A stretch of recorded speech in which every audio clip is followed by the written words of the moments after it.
안녕하십니까. 자, 이번 시간부터 2015년 제1회 우리 유통관리사 2급 문제 보도록 하겠습니다. 자, 들어가겠습니다. 자, 이번 시험은 2015년이죠.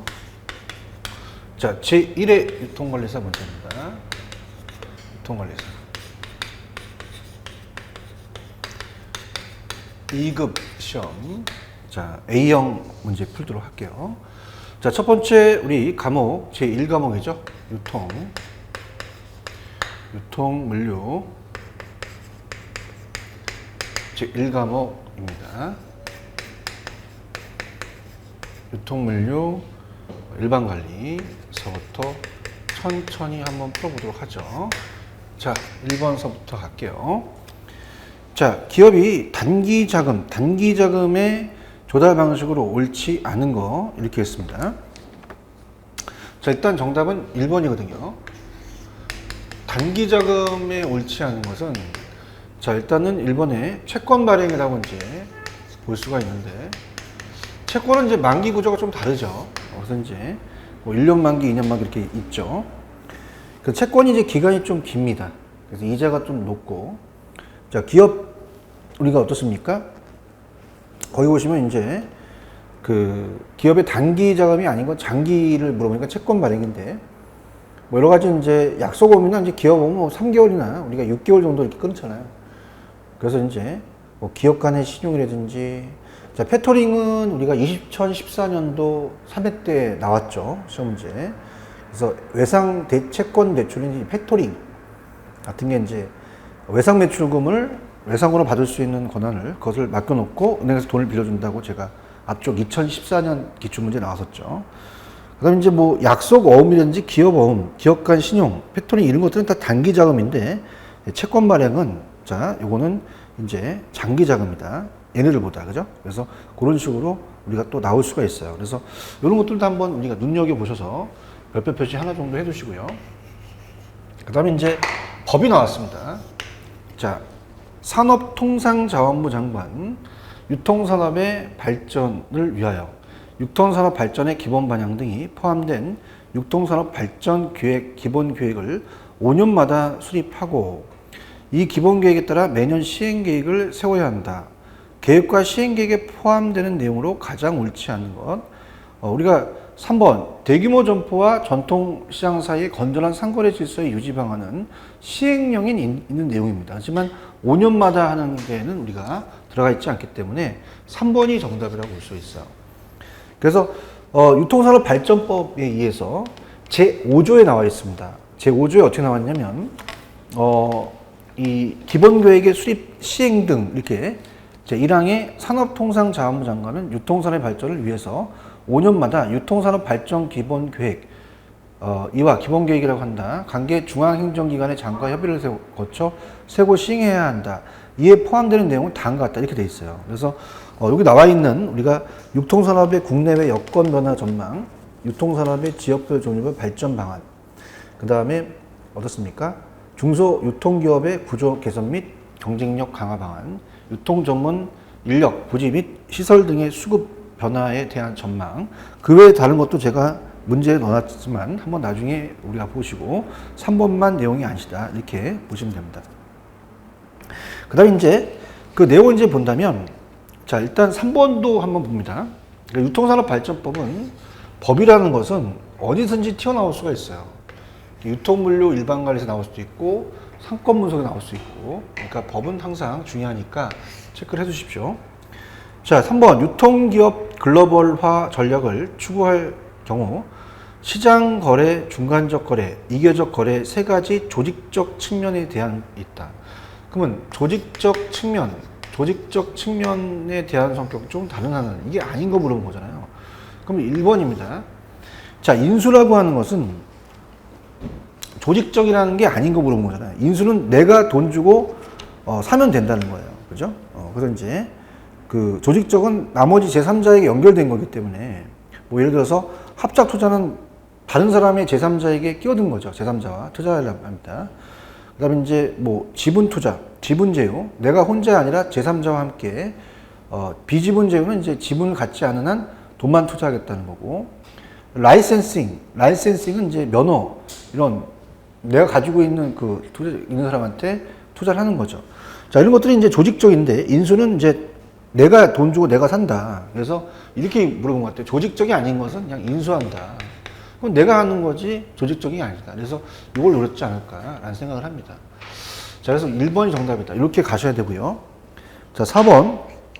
자, 제조업자가 유통경로 구성원에 대한 성과를 평가할 경우 평가의 자료 범위와 이에 미치는 영향 요인에 관한 기술 중 가장 옳지 않은 것이 있죠. 그럼 가장 옳지 않은 것은 우리가 정답은 3번인데요. 자, 제품 시장 점유율이 낮은 제조업자는 경로 구성원들에 대한 종업원의 성과 평가를 실시하기가 쉽다? 우리가 이 점유율이 낮다는 거 잘 생각해 보세요. 점유율이 낮다는 것은 그만큼 시장에 힘이 없다는 거죠. 그러면 경로 구성원에 대한 종합적인 성과 평가를 제대로 하기에는 한계가 있다는 얘기예요. 그죠? 그래서 그렇게 여러분들 생각하시면은 우리가 3번이 정답이 되겠죠. 그래서 제조업자가 유통경로 구성원에 대한 성과를 평가할 경우 평가 자료 범위와 이에 미치는 영향 요인은 제품이 복잡해질수록 평가의 범위가 넓어질 것이고, 자, 1번의 선택적 유통은 뭐예요? 선매품 같은 걸 얘기를 하죠. 그래서 제조업자는 종합적인 성과를 평가할 수 있는 넓은 범위의 자료를 제공받을 수 있다. 그 다음에 제품이 복잡할수록 평가의 범위가 넓어진다고 그랬고, 그 다음에 중간상을 통해서 모든 제품을 판매하는 제조업체는 매우 포괄적인 평가를 상세히 할 것이고, 5번 경로 구성원들에 대한 제조업자의 통제 정도가 우리가 높으면 어떻습니까? 그만큼 매우 포괄적인 평가를 또 상세히 할 것이다. 3번이 좀 틀었다 이렇게 봅니다. 이렇게 보시면 되고, 그 다음에 이제 어떻습니까? 우리가 그런 식으로 한번 체크하시면 되고, 그 다음에 이제 5번은 전자상거래죠. 전자상거래 및 통신판매 등에 의한 재화 또는 용역의 공정한 거래에 관한 사항을 규정함으로써 소비자의 권익을 보호하고 시장의 신뢰도를 높여 국민경제의 건전한 발전에 이바지함을 목적으로 하는 법은 뭐냐? 자, 전자상거래가 나왔단 말이에요. 키워드가. 그러면 전자상거래가 들어가는 게 몇 번이에요? 그죠? 당연히 3번을 찍으셔야죠. 이런 것들은 힌트를 준 거네요.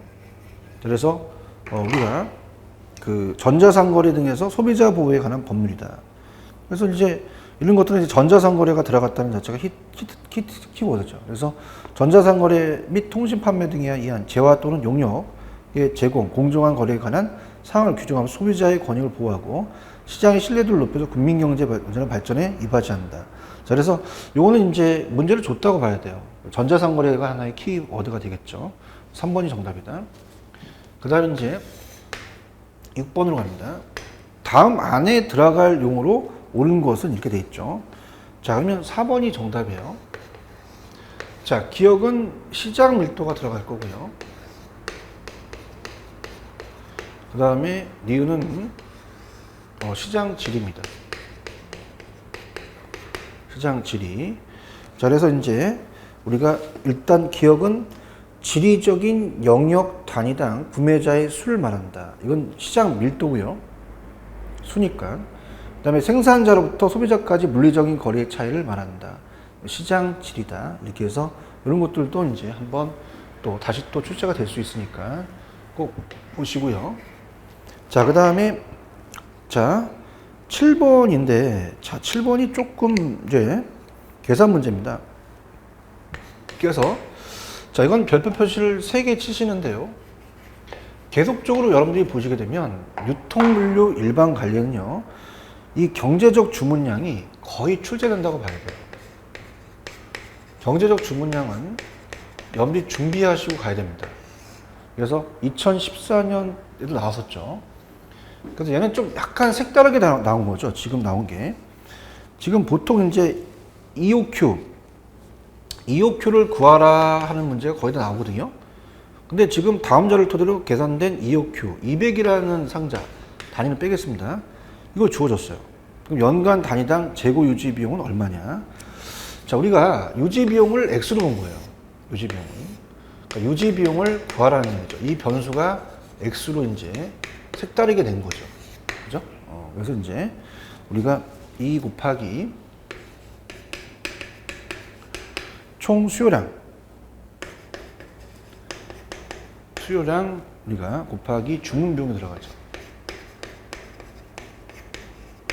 그러면 어때요? 대입시키게 되면은 자, 우리가 총 수요량이 어떻게 돼요? 10,000개가 되겠죠. 그다음에 주문 비용이 200원인데 단위는 뺄게요. 그럼 X를 구하라는 거죠. 그죠? 그러면 이거는 딱 떨어져야 되니까 우리가 어떻습니까? 이 200이 나왔다는 것은 자, 항상 이렇게 생각해 보세요. 어떻습니까? 지금 요 단위로 봤을 때 딱 4만이 나온다는 거죠. 4만. 그죠? 그래서 이제 그게 딱 떨어져야 되니까 여러분들이 어떨까요? 우리가 요게 100이라는 거죠. 100. 그래서 지금 그걸 이제 넣어보면 100밖에 없다는 거예요. 왜냐면은 어떻게 됩니까? 요 위가 우리가 어떻습니까? 200이 되니까 요걸 이제 우리가 하게 되면 2가 나오잖아요. 2라는 숫자. 우리가 이걸 지우니까 2대1이니까 2, 4죠. 4만이 된다는 거죠. 200이 되는 거죠. 그래서 이 X는 본다면 100이 될 수밖에 없다는 겁니다. 그죠? 그래서 이렇게 해서 한번 풀면은 되지 않을까라는 생각을 해요. 그죠? 그래서 우리가 이런 식으로 여기 체크해 보시면 정답은 1번이 정답이다. 자, 이렇게 좀 색다르게 나왔다. 보통은 이제 경제적 주문량을 구하라는 게 2014년에 나왔는데 이 밑에 있는 X를 이제 구하는 게 정답이었죠. 그러면 눈대중을 딱 봐도 요게 이제 우리가 어떻습니까? 4가 되니까 밑에는 이제 100이 돼야지 맞는 거죠. 루트 4가 나와야 되니까. 그러니까 루트 4가 나와야 되니까. 그러니까 100이다라는 자체를 우리가 눈대중 보는데 100을 또 구한다는 거. 이렇게 해서 한번 체크하시면 될 것 같고요. 그 다음에 이제 8번 문제죠. 8번 문제 갑니다. 자, 소매업 경영 측면에서 무엇을 팔 것이냐를 고민하는 업종 중심적 점포에서 어떻게 팔 것이냐를 고민하는 업태 중심적 점포로 변화하는 현상에 관련된 설명에서 가장 옳지 않은 것 이렇게 돼 있죠. 자, 그럼 어떻습니까? 우리가 보통 업종에서 업태죠. 업종에서 이렇게 업태로 가야 됩니다. 그래서 무엇을 판매할 것이냐, 업태, 어떻게 점포를 운영할 것이냐. 근데, 우리가 이제 뭐 동태에서 정태로 간다라는 말은 말이 안 맞는 거죠. 그래서 우리가 제조기업에서 3번이 정답인데요. 제조기업에서부터 상품을 제공받고 소비자에게 전달하는 형식의 동태적인 점포에서 새로운 가치를 창조하고 제한하는 형식을 취하는 정태적인 걸로 간다? 안 맞죠. 자, 제가 이제 해설을 해놨지만 새로운 가치를 창조하고 제한하는 형식을 취하는 동태적인 점포의 이미지로 변화를 간다 이렇게 가셔야죠. 안 맞는 거죠. 그래서 이렇게 해서 이제 정답이 8번의 정답은 3번이다. 이렇게 정리를 해주시고요. 자, 이제 9번으로 가겠습니다. 자, 9번을 가면 자, 소매업체의 가격 전략 중 자, 우리가 앞쪽에서 얘기했지만은 이 하이로 가격이 시험 문제 많이 나온다 그랬잖아요. 그죠? 그래서 하이로 가격. 그래서 항상 우리가 앞쪽에서 얘기했지만 에브리데이 로우 프라이스 EDLP하고 지금 여기에 나와 있는 하이로 가격은 출제 빈도가 높습니다. 2014년도 출제가 됐죠. 그래서 이것도 별표를 3개 쳐놓으셔야 돼요. 거의 나온다고 봐야 돼요. 그죠? 그러면은 여기서 소매업체의 가격 전략 중 고조, 하이로 가격 전략에 대한 설명 가장 옳지 않은 것은 자, 이건 비용이 많이 들어가요. 그때그때 이제 광고를 해야 되니까. 그래서 1번, 광고와 운영비를 절감할 수 있다는 게 틀렸죠. 그래서 다른 것들, 우리가 이 하이로 그때그때 가격 차별을 통해서 수익을 증가시킬 수 있다. 가격에 민감한 고객을 유인할 수 있다.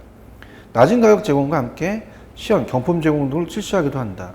지불량이 많은 고객들에게 상대적으로 높은 가격에 또 판매할 수 있다. 근데 비용이 많이 들어가기 때문에 광고와 운영비를 절감할 수 있다는 건 말이 안 맞아요. 그러니까 비용이 많이 들어간다는 걸 생각해 보라 그랬죠. 정답은 1번이 정답입니다. 그래서 광고 및 운영비를 절감할 수 있다는 것은 항시 저가이기 때문에 따로 광고를 펼 필요가 없다는 것이기 때문에 여기에는 EDLP, Everyday Low Price의 정책에 해당하는 내용입니다. 그래서 1번이 정답이라는 거 꼭 염두에 체크를 하시고요. 그 다음에 이제 10번 가볼게요. 자, 소매업체에서 사용되는 성과 척도 중 상품 관리와 관련된 지표로 옳지 않은 것은? 자, 우리가 4번인데요. 점포 관리, 점포 면적. 점포가 넓다고 해서 먼저 어떻습니까?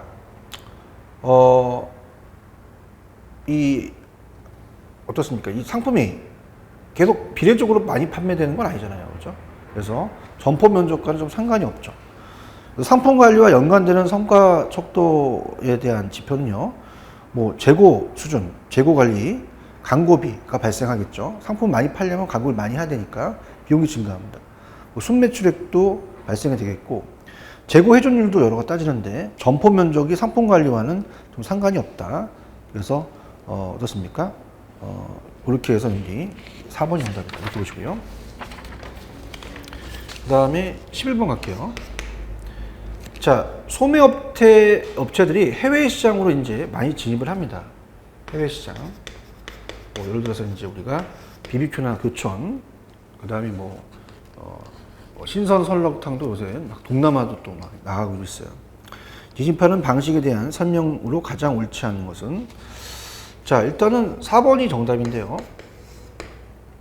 프랜차이즈의 경우는 위험은 낮으나 높은 투자를 요구하기에 이익 실현성이 감소한다. 프랜차이즈 경우는 낮은 투자 대신 높은 수익이 창출되는 이점이 있죠. 반대죠. 그죠? 그래서 이렇게 해서 틀렸다고 봐야 돼요. 그죠? 그래서 낮은 투자 대비 높은 수익이 창출되는 이점이 있다. 그래서 그렇게 봅니다. 자, 그래서 일단은 어때요? 본사에서 또 우리가 지원을 받고 여러 가지 본사에서 이제 하는 내용이기 때문에 위험은 좀 낮다고 봐야 돼요. 근데 높은 투자가 아니라 낮은 투자 대비 높은 수익이 창출된다 이렇게 보셔야죠. 정답은 4번입니다. 자, 직접 투자의 경우는 높은 수준의 투자를 요구하지만 높은 잠재적 수익을 또 가져올 수 있고요. 이 전략적인 제휴는 이제 독립기업들 사이의 공동관계를 말한다. 합적 투자의 경우는 진입하는 소매업체는 그 지역 현지 소매업체와 자원을 공동으로 이용하게 된다. 맞고요. 5번 직접 투자의 경우는 소매업체가 운용에 대한 완전한 통제권을 또 가지겠죠. 이런 것들. 근데 프랜차이즈는 낮은 투자 대비 높은 수익이 창출된다. 이렇게 됩니다. 자, 그 다음에 이제 12번 가볼게요. 자, 유통은 이제 상적 물류와 물적 유통으로 나눈다 그랬죠. 이에 대한 설명으로 가장 옳지 않은 것은? 자, 일단은 5번이 정답이라고 보는데요. 자, 우리가 어때요? 5번. 상물 분리는 배송센터나 공장에서 하고 있던 물류 활동을 지점이나 영업소에 집중적으로 수행한 것을 말한다. 자, 이 상물 분리는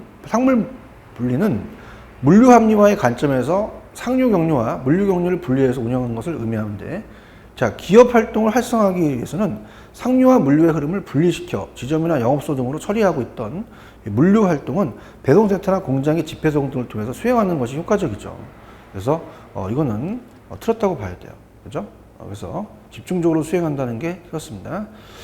자, 상류는 이제 매매 계약 등의 거래의 흐름을 의미하고, 물류는 이제 물자의 흐름을 의미해서 2차적으로 이제 물류는 상류의 파생 기능을 수행한다. 상류와 물류는 고도의 기밀한 협력 관계를 필요로 하고 상호 보완적인 관계이므로 원하는 커뮤니케이션을 요구한다. 물류 합리화의 일환으로 상류와 물류의 분리 운영이 제시된다. 그래서 우선 5번엔 집중적이라는 단어가 좀 틀렸다고 봐야 돼요. 그래서 우리가 상물 분리는 배송센터나 공장에서 하고 있던 물류 활동을 지점이나 영업소에 집중적으로 수행하는 것을 말하는 게 아니라 어떻게 돼요? 이 상류와 물류의 흐름을 분리시켜 지점이나 영업소 등에서 처리하고 있던 물류 활동을 배송센터나 공장의 집배송 등을 통해서 수행하는 것이 효과적이다. 이렇게 봐야 되죠. 제가 해설해 놨으니까 참고하시고요. 그 다음에 이제 13번. 자, A 소매업체는 전국의 200여 개의 점포에서 비공급업체에 상품을 판매하고자 하는데 이 상품이 잘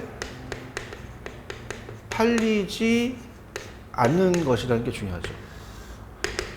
그걸 제거할지 말지 고민하고 있다. 그리고 B 공급업체와 경쟁 관계에 있는 C 공급업체가 A 소매업체의 점포에 상품 공급을 원하는 상황이다.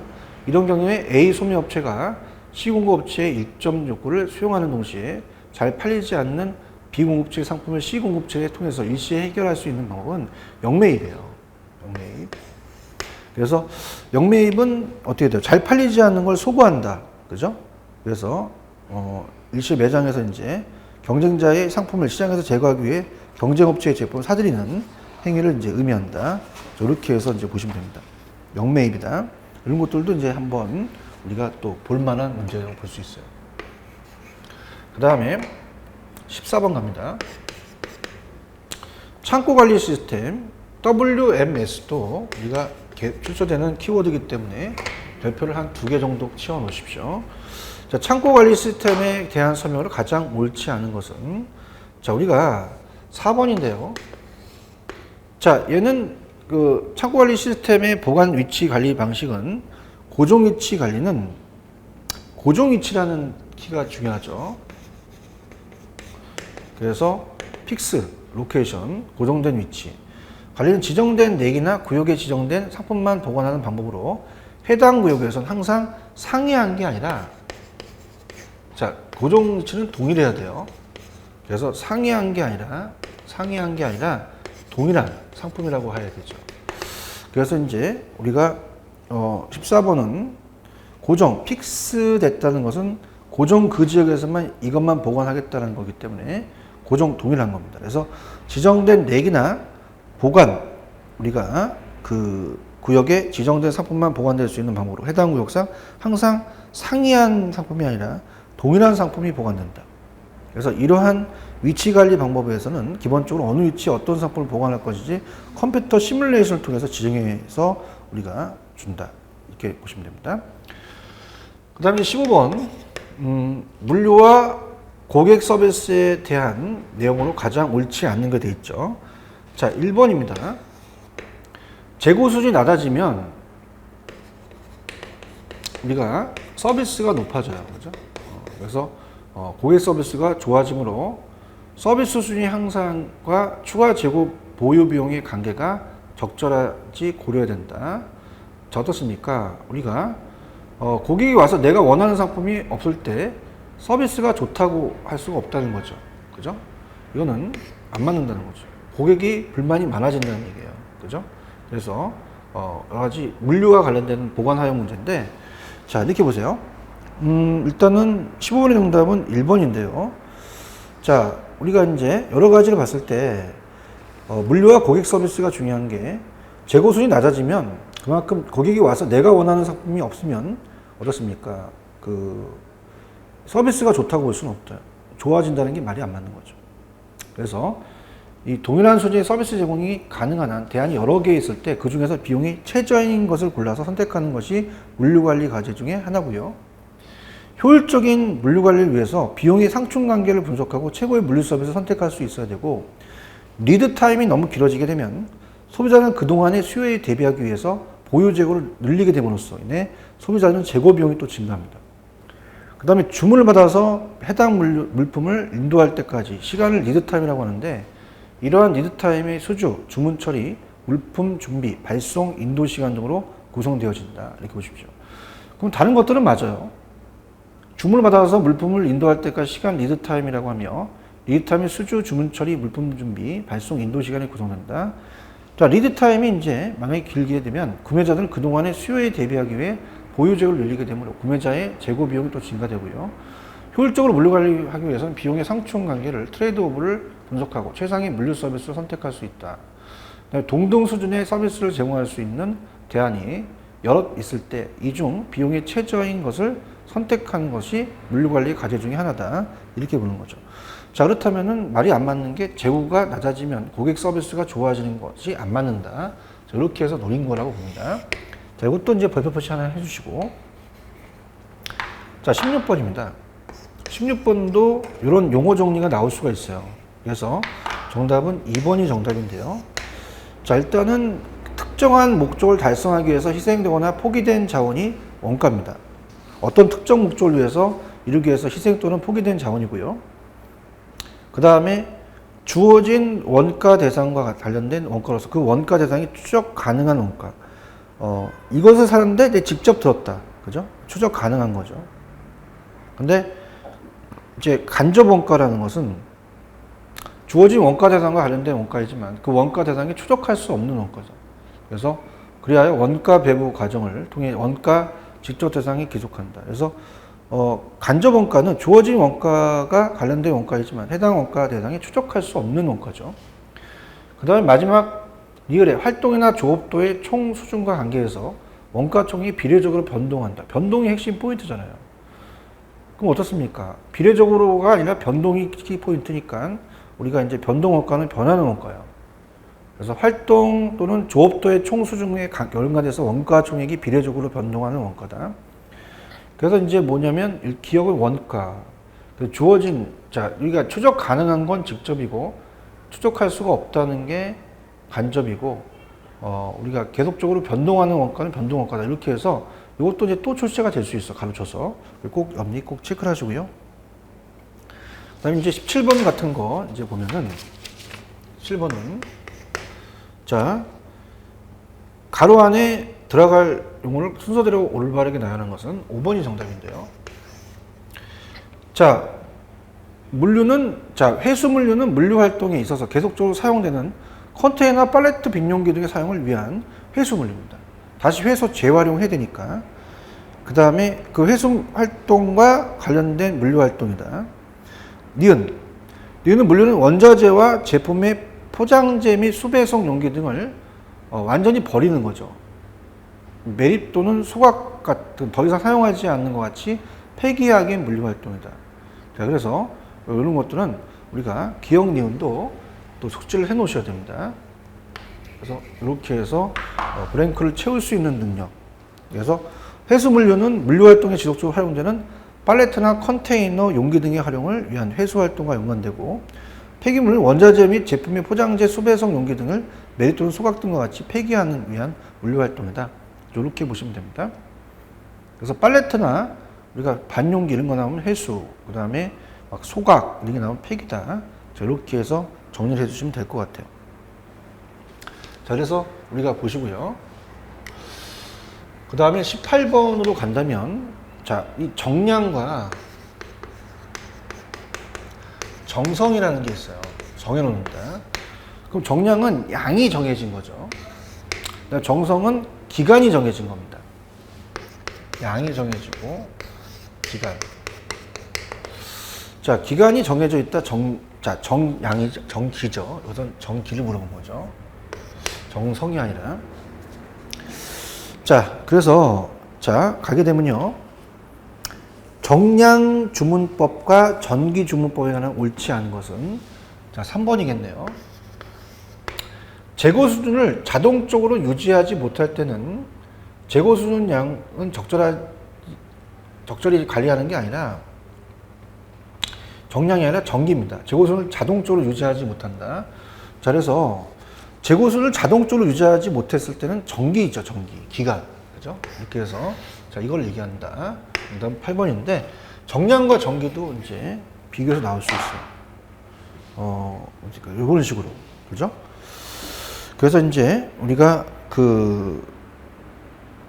수량 할인을 기대하기 힘들 때는 정기 주문법이 또 합당하다. 양이 아니니까. 계절에 따라 수요의 변동폭이 클 때는 또 정기주문법이 이제 합당하겠죠. 기간이니까. 3번, 재고수를 자동적으로 유지하지 못할 때는 우리가 이 기간을 따져야 되니까 전기주문법이 또 할당돼야 된다. 3번이 정답입니다. 4번, 용도의 공통성이 높고 사용 빈도가 많으며 매일 일정한 비율로 소비되는 물품인 경우는 정량주문법이 합당하겠죠. 그죠? 그다음에 경제적 재주문점을 계산하기 용이하고 이를 활용하는 것이 재고 관리에 더욱 유리한 것은 정량주문법이다. 양을 따져야 되니까. 그래서 정답은 3번이다. 이렇게 보시고요. 그 다음에 이제 19번은, 원래는 19번은 유통정보에서 나와야 돼요. RFID가. 근데 이것도 이제 과목 자체가 4과목을 제가 강의하지만 어디서 어디가 막 튀어나올지 몰라요. 그래서 이거는 우리가 RFID다. 정답은 5번이 정답이죠. 이것도 유통정보와 같이 관련해서 본다면 세 문제 정도 하셔야 돼요. 자, 3개 정도 별표. 그래서 우리가 배웠듯이, 그 유통정보에서 배웠듯이, 어떻습니까? 이 제품의, 자, 아래 내용의 무엇에 대한 내용 설명인가? 제품에 부착한 태그, 생산, 유통, 보관, 소비의 전 과정에 대한 정보를 담고, 자체 안테나를 갖추어서 리더기가 이 정보를 읽고 인공위성이나 이동통신망 연계해서 정보 시스템과 통합 사용할 수 있게 하는 것은 뭐냐? RFID입니다. 자, 이런 것들은 여러분들이 쉽다고 봐야 돼요. 왜? 유통정보에서는 거의 추재해 갈 수 있는 가능성이 있기 때문에 연습을 한 겁니다. 그래서 이거는 여러분들이 유통물류 일반관리에 나왔다고 짜증내지 마시고요. 무조건 여러분들 점수를 준 겁니다. 오히려 고맙다고 하셔야 돼요. 그래서 어떻습니까? 무선으로 IC 칩을 통해 정보를 관리할 수 있으며 IC 칩과 무선으로 정보를 주고받아서 식품, 동물, 사물 등 다양한 개개의 정보를 관리할 수 있는 인식 기술이에요. 그래서 장애물을 투과하고 이동 중에도 인식이 가능해서 비접촉식이다. 이렇게 말씀드렸죠. 그래서 그 다음에 이제 20번은, 자, 20번은 우리가 물류는 고객 서비스와, 자, 우리 고객 서비스와 어떻습니까? 이 직결된다. 그러면 고객 서비스는 고객 거래 전 요소, 설계 거래 요소, 사후적 거래 요소로 나누어진다. 다음 중 고객 서비스의 사후적 거래 요소에 속하는 것은, 자, 이것도 제가 말씀을 드렸는데 이 고객 서비스라는 자체가 이렇게 한번 생각해 보세요. 맞힐 수 있는 방법이 거래 전이 있고요. 거래 전이 있고, 그 다음에 우리가 거래 중, 그 다음에 거래 후가 있다. 그럼 거래는 사후적이잖아요. 그럼 사후적은 AS가 나와줘야죠. 그래서 여기서 딱 봤을 때 찍으면 1번 했죠. 설치, 보증, 수리, AS.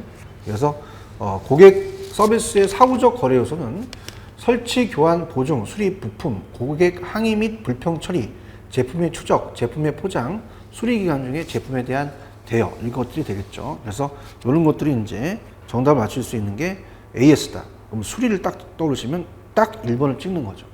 이렇게 해서 여러분들이 이런 것들도 문제를 맞출 수 있으셔야 돼요. 점수 주는 겁니다. 자, 21번. 자, 우리가 항상 또 나오는 게 ULD죠. ULD는 거의 뭐 얘도 출제될 수 있다고 봐야 돼요. 2개 정도. 단위 적재 시스템입니다. 유닛 노드 시스템의 단점에 해당하는 것은, 자, 우리가 유닛 노드 시스템에 대한 우리가 어때요? 단점에 해당하는 것은 제가 해설을 놨지만 컨테이너나 빨래새 확보에 경비가 소요됩니다. 많이 확보해야 되니까. 그 다음에 이제 여러 가지 지게차 같은 하역기 등의 고정시설비가 투자가 증가하고요. 포크리프트가 또 있어요. 사용 등을 위한 넓은 공간의 확보가 또 필요하며, 빨래 자체의 공간으로 인해 적재 효율이 또 저하되고, 공팔렛이라든지 공컨테이너 등의 해수, 아까 해수라는 분류가 있었잖아요. 해수. 그죠? 이 해수에 대한 이동 관리, 지역적인 소요량의 조정 등 온라인 시스템의 구축 및 관리에 추가에 따른 비용이 또 증가가 됩니다. 그래서 우리가 단점에 해당하는 것은 어때요? 넓은 통로를 갖춘 큰 창고가 또 필요하죠. 그래서 2번이 정답이다.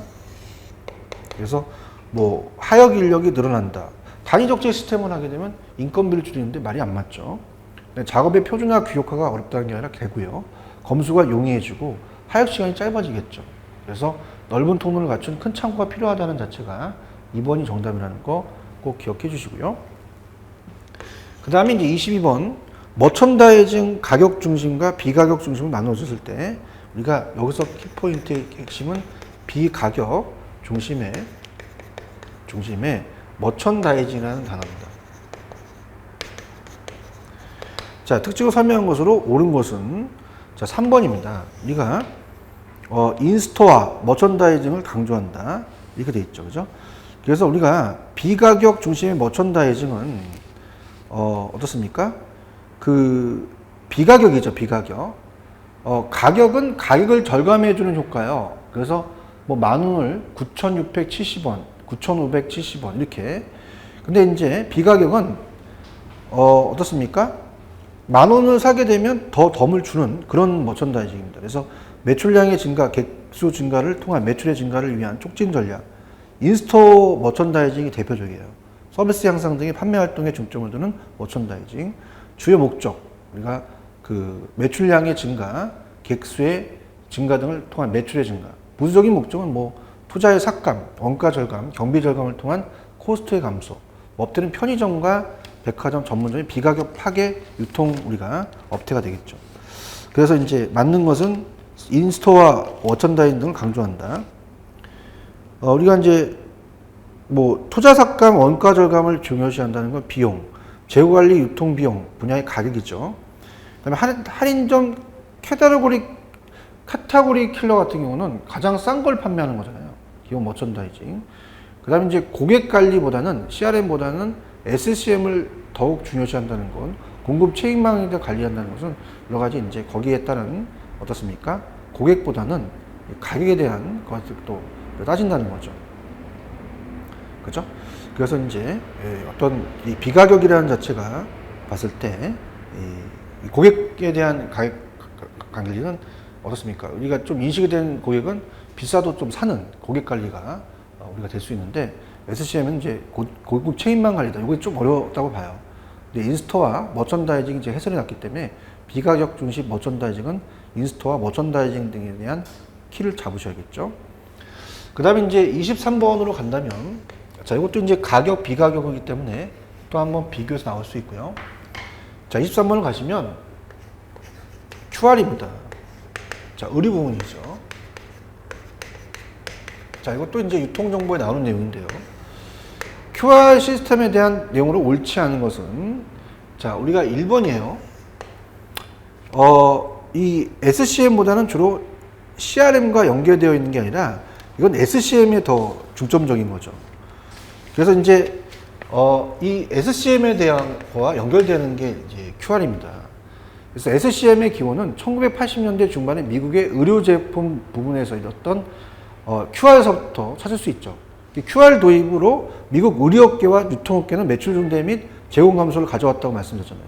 그래서 1993년 가공식품 산업에서 이전까지 간행처럼 되어왔던 과다 재고 및 반품의 감소 등을 통한 생산성 증대와 유통산업의 경쟁력적을 위해서 또 우리가 어떻게 나타나냐면 ECR이 또 나타나겠죠. 그래서 이라는 이름으로 공급망 내에 존재하는 비율을 제거하고자 하는 이런 QR과 ECR은 다 SCM이죠. ECR 같은 경우도 앞에서 나왔었잖아요. 그죠? 그래서 이 CRM보다는 SCM으로 간다. 그래서 이렇게 해서 1번을 눌렀다는 겁니다. 그래서 이것도 이제 출제 빈도가 높다라는 얘기죠. 그 다음에 다른 거, EAN, 포스, 판매 시점, 그 다음에 EDI, 전자문서 등의 정보 기술을 활용한다. 맞고요. 섬유, 의료라고 그랬어요. 의료 산업에 활용되고 있고, 생산업체와 유통업체의 유기적 상호 협력이 필요하다. 제품, 자, 이건 SCM입니다. 그래서, 자, 지금 우리가 염지 1번하고 5번을 보시면, 공급사슬상의 효율성 극대화, 소비자 만족 극대화를 위한 거기 때문에 우리가 이거는 5번은 맞고 1번이 틀렸다. 이렇게 보시면 되고요. 그 다음에 이제 24번도 이 채찍 효과가 또 앞쪽 2014년에 나왔었죠. 그래서 채찍 효과도 시험 문제 잘 나오는 키입니다. 키워드. 자, 이것도 별표 표시를 한 2개 정도 해두시면요. 자, 아래 박스 안에 채찍 효과를 극복하는 방법으로 옳은 것은, 자, 어떻습니까? 우리가 채찍 효과라는 자체, 채찍 효과는 이런 식으로 이제 채찍하는 어떤 잘못 오류에 대해서 발생하는 거죠. 그래서 정보 전달의 지연, 왜곡 및 확대 현상으로 일반 소비자로부터 주문 및 수요의 변동이 일어났을 때 이에 대한 정보가 소매상, 도매상, 유통센터 등 거슬러 전달하는 과정에서 발생한 현상이에요. 그래서 이 채찍 효과를 극복하는 방법으로는 4번이 가장 중요한 거죠. 그래서 공급사슬상에 우리가 수요 및 재고 정보를 공유하는 게 좋죠, 서로. 그 다음에는 잘못된 것이 가지 않겠죠. 근데 1번, 잦은 가격 정책에 대한 변화. 오히려 채찍 효과 더 증가하고 대량 일괄 주문도 마찬가지고 유통 주체 간의 독립성이 강화. 정보 교환이 안 되죠, 독립성이니까. 정보 교환이 왜곡 현상이 일어나서 채찍 효과도 발생할 수 있어요. 그다음에 각 유통 단계별 개별적 수요 예측도 마찬가지고. 그래서 이런 걸 극복하는 건 뭐 제가 봤을 때는 뭐 정보를 공유한다. 공유라는 단어 같은 게 들어가는 게 우리가 찾는 효과다. 그래서 이런 것들이 이제 찾으면 되고요. 근데 보통은 이제 25번을 보시면 아래에서 설명하는 이론은 XY 이론이 많이 나왔죠. 2014년에 XY 이론에 비교해서 나왔잖아요. 근데 이렇게 Z 이론이 나올 수도 있어요. 그죠? 그래서 우리가 보통은 X와 Y 이론을 많이 물어봅니다. 기출 많이 되는데, 자, 다른 것도 나올 수 있다는 것도 우리가 기대를 하셔야 됩니다. 3번도 이제 체크를 하셔서, Z 이론이라는 게 있어요. 인간이 조직 규율의 엄격한 틀 속에서 구속받는 것을 좋아하지 않으며 자기의 개성을 가장 우선시하고 이해한다. 그래서 룬트 슈테트의 Z 이론에서 관리자의 관리 전략은 부하에게 최대한으로 자유를 보장해주고 비조직이고 또 자연 발생적인 활동을 허용하며 조직 구성원이 구속감을 또 느끼지 않도록 느슨한 조직 구상을 또 지향해야 한다. 이런 거죠. 그래서 이제 여기 종업원들 간의 참여는 생산성 향상의 주요 요인이 된다. 종업원의 통제는 함축적이고 비공식적이다. 종업원들은 신뢰와 협동을 장려하는 문화에서 보다 나은 성과는 Z 이론이다. 이렇게 보시면 됩니다. 자, 그래서 이런 식으로 해서 우리가 그 유통원료 일반 관리를 봤어요. 그래서 제가 체크한 별표 표시를 보시고 다시 한번 정리해 두시기 바랍니다. 다음 시간 제2과목 상권 분석을 또 풀어드리도록 하겠습니다. 좀 쉬었다 가겠습니다.